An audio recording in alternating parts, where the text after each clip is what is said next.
Hello and welcome to glennzb TV for Friday, the show that puts glennzb into your virtual headset. I'm bringing New Zealand to the world, and the world to New Zealand. And I think we're done with blimps now, aren't we? We're surely. I mean, how many blimp disasters do we need before... I mean, I know they're cool. There's nothing cooler than a blimp until it gets hot. You know what I'm saying? People have parachuted out of a blimp above the US Open as it caught fire and crashed.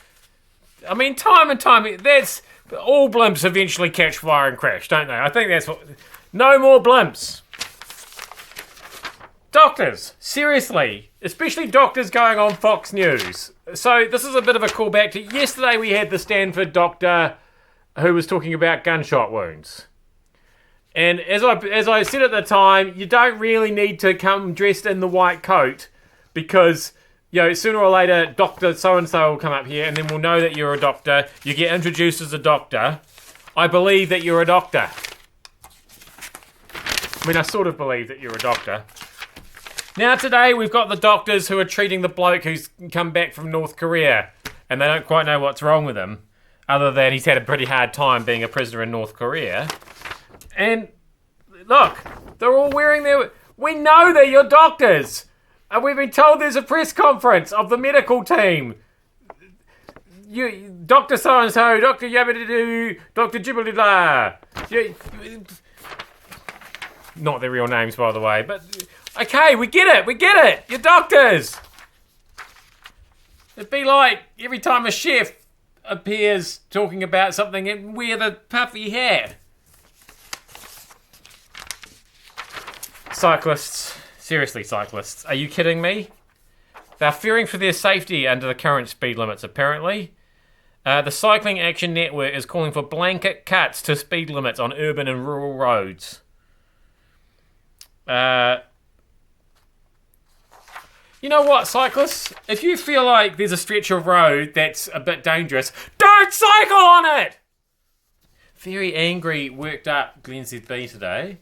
Don't know what that's about. I tried the new Jaffa's lumps from Pascal's this morning, and I ate quite a few of them, and I'm on a bit of a sugar rush. I think that's what's happening. I just need a little bit of clarification on exactly what abuse is with regards to elders. Because we're on the verge of, where are we called? What's it called? Elder Abuse Awareness Week. I'm pretty sure this is a week campaigning against elder abuse and not for it. We certainly need to be aware of it. I think most of us are against it. Most of us are against most kinds of abuse, I'm pretty sure. But 75%... of victims, according to Age Concern, say they are experiencing physical and mental attacks from their own family. And now, see, I'm starting to wonder if I am guilty of elder abuse. Because occasionally when I'm having to explain to my mother how to save pictures from an email to her computer for the 10th time, I get frustrated, and then, you know, I mean, I've got anger management strategies in place, but I think sometimes the frustration comes through in my voice a little bit at that point. Do you know what I mean? Is that am I doing elder abuse at that point? If I am, I'm sorry, Mum. Thanks, Age Concern, for making me aware of that. Finally, the new building smells really worn off this building now. I mean, I know we've been here for, it must be like a year and a half or something. But that doesn't seem long enough for signs like this to be on the dishwasher. There's a sign on the coffee machine. You can't really read it in the picture, but it says something along the lines of, made a terrible noise, then spat out dirty water.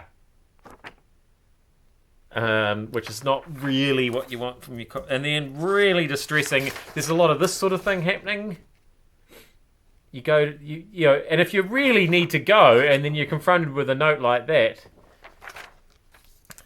In fact, there's so many notes. I'm wondering if we need to get them printed up, because the sort of amateur style handwritten. Basically, what I'm saying is the building is falling down around me at the moment, and after a year and a half, it seems too early for that. But I don't know. What's the life expectancy of a toilet in a busy business building these days? We're lucky with that one that it's actually got a seat on it. In the next cubicle, there's one with the seat of the toilet is sitting next to the toilet on the floor because it's just come off. Are people not treating their toilets gently enough? Is that a new phenomenon? Because the toilets, they seem reasonably robust, the toilet seats, and yet they've all... Bit of a depressing way to finish the week, isn't it? Thanks anyway for having me in your virtual headset. I'll see you back here with more Glenn ZB TV on Monday. It'll be a brighter, new day. Promise.